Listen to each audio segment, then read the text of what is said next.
point on a word that Andreas used, coherence. You talked about the coherency of communication. One group we forget to think about sometimes in crises are the policy makers, the people in the Cabinet Office who are actually dealing with the crisis of the moment. I'm talking about acute crises. This came home to me to roost in the Christchurch earthquake series in New Zealand, where it was clear that despite the technical knowledge coming through from our geological survey, the biggest source of information on the science of the earthquake was coming from the newspaper. And the scientists in New Zealand were unfortunately using the earthquake for a little bit of egotistical display of what scientist A knew versus scientist B. And this frightened the hell out of me when I realised the total confusion this was creating with the officials in the Cabinet Office, which was actually impeding decision making by government. And I think we need to be careful to try and teach our scientific community not to play out what I might call our erudite marginal issues in the public domain in the time of crisis, but to focus to the major issues on which the public and the managers need to know. Yeah, thank you. Actually, let's take the next question. Professor Otake. Thank you. My name is Satoru Otake from Japan Science and Technology Agency. First of all, I completely agree with the preparation is important and necessary. But even Japanese government has the emergency response plan for the nuclear accident, but it doesn't work. Probably because of the nuclear people convinced the people that the nuclear generation 100% safety. So they continuously repeated it and they believe it, something like a religion. So what is the, what about your suggestion about preparation? Especially the new things or go beyond the imagination or prejudice of the related people. That is quite important, I think. And I would like to ask some UK people that why the SAGE is functioning very well, to tell us a secret. Second point is that in 3/11, I was in the cabinet office and I witnessed various things. Young politicians ask individual scientists to produce good advice to the prime minister for their fame. So some scientists, many scientists responded to this request for their fame. So it is necessary that not only the science advisor, but scientists and the science community to have a certain level of awareness of the such kind of honest and fair science advice to the problem, the public or policy makers. And also I think that in our country, code of conduct is quite excellent, but I ask always the Council of Science in Japan to make it sure to be led by the Japanese scientists. If not, it is just a platinum paper, which no one deals with. One before us is that related to the crisis encountership, it is necessary to usual communication with the public is, I think, necessary. Because in our country, policymakers are so, like all of, most of the country, which is elected to the public. So what is possible with the such kind of, what is necessary to have such kind of communication? If you have something, please let me know.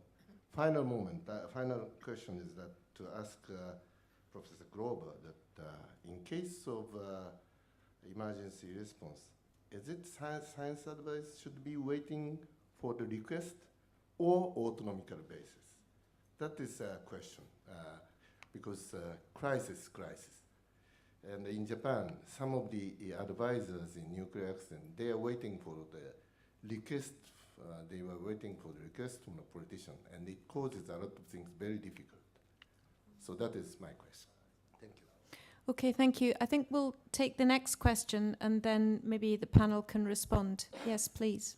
Hi there, I'm Michael Halpern. I work with a NGO in the US called the Union of Concerned Scientists. First, there's an interesting thing happening in Colorado right now, the state of Colorado. There were 2 pro-fracking ballot initiatives and 2 anti-fracking ballot initiatives, and they've decided to set up a panel similar to the scientific review panel and get those ballot initiatives off of the ballot in certain localities. So it'd be interesting for me to hear whether or not you've had any contact with them and that sort of thing. Other question is in regards to access to federal government scientists. We in the United States, in the state of West Virginia, several months ago had a significant spill into the Elk River from a plant that was producing a chemical related to cleaning coal. It was a chemical that very little was known about. The chemical profile was not terribly complete. Journalists and members of the public who basically contaminated the water of 300,000 residents, and residents were looking for answers about what sort of risk this posed. Journalists who went to the Environmental Protection Agency and the Centers for Disease Control and Prevention the scientists basically said, we're not allowed to talk. We have to get permission from our public affairs officers first. It ended up taking several days for anybody to get any answers, even we don't know what the chemical profile of this is, so you might want to exercise caution. So I'm curious to hear what people think about scientists sharing both what they know and what they don't know about a given situation during a crisis so that people can make informed decisions and access to people that work for government. Thank you. Mary, do you want to comment on the fracking and perhaps also the second point? Yeah. I know about the situation over the panels. I haven't actually talked to them, but I've been following with great interest. On the second issue, when we got a lot of experts in on the issue, and we said to them before they signed up with us, you've got to be prepared that anything you have said is going to be on the website. And we are about total transparency about this. This included federal government scientists or scientists from universities. We said this is an open, transparent review. And we might request, we're not going to demand, that you speak to the media. So it's deliberately, we've said people who say they can't talk, we don't want them working on that unless, they've got some really odd bit of expertise, and we haven't found that. Okay. And the government backed that up all the way through, as I said, with bipartisan support. Okay, so can I ask just in summary, and perhaps if I just go from the panel, I would like you really just to take 10 seconds or so if there are some key issues that you want to say in response to some of the questions that have been raised in the other presentations, and because I really just want to take 2 or 3 minutes to wind the session up. There are no more questions. So Andreas, do you want to start? Is there anything that you would like to say as a final comment, but really just 10 seconds? And the pause counts. It's finished now. And I've had my go, so I'm all right. Okay, you could have Mary's 10 seconds. That's 20. No, but I think crises and science is something very special.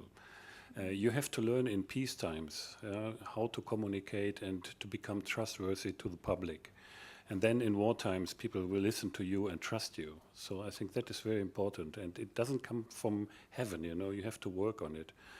So you have to announce in a transparent and open way scientific issues, and you have to give the dimension of uncertainty in all crises. And you need a system. I'm not a friend, or I'm a friend of an institutional response to these kinds of threats, because it doesn't make sense if you have individuals, who want to gather scientists, to give an answer. This is too late. What you need is people in such complex systems, like within crises. You need the structures, who can respond, because you need documentation. You need the problem shooters. You need the rumble rumor managers, as well as the good scientists who give the background. So the system works, and I trust on the swarm intelligence in this case. Okay. Actually, I'm going to come in again Yep. to say one of the pair of words I haven't heard today really is big data. Given we're in a big data age, one of the really important things is to get as much scientific data out there, available, easily accessible, so that it can be called on in crises and can be called on by citizens and scientific institutions as much as governments. Okay, thank you. Yuko. 10 seconds. I'm in line with him, not just on the crisis itself, but we have to be prepared for that. Okay. Not on the crisis itself, but the way to handle, manage the crisis. And also, we have to, in the normal time, dialogue with politicians, government officials, and scientists in the way that we can communicate easily. That's it. Okay, thank you. Lord? Well, yeah, I agree that we should keep communicating even during normal situations, and that it's very important to translate scientific knowledge into something understandable by the community and the politicians. Thank you. And finally, I would just say, so I think we can draw some real conclusions from this. Preparation has come out as being very important. Having expertise available and methodologies, capacity, all of these things are important. And data, which has been brought up, to have a lot of database and big data available and the ability to be able to use it. Communication is key. So being able to communicate effectively with a trusted voice, being able to say what you know and what you don't know is very important, because if you don't do that, you will not be trusted. So dealing with risk and uncertainty and how you communicate that is very important. And also the other thing that was interesting to me was, you said, Lourdes, is use of language. We must be very careful about that. It's a constant reminder that we need to be careful about language, and we need to test that out before the event to make sure we get it right.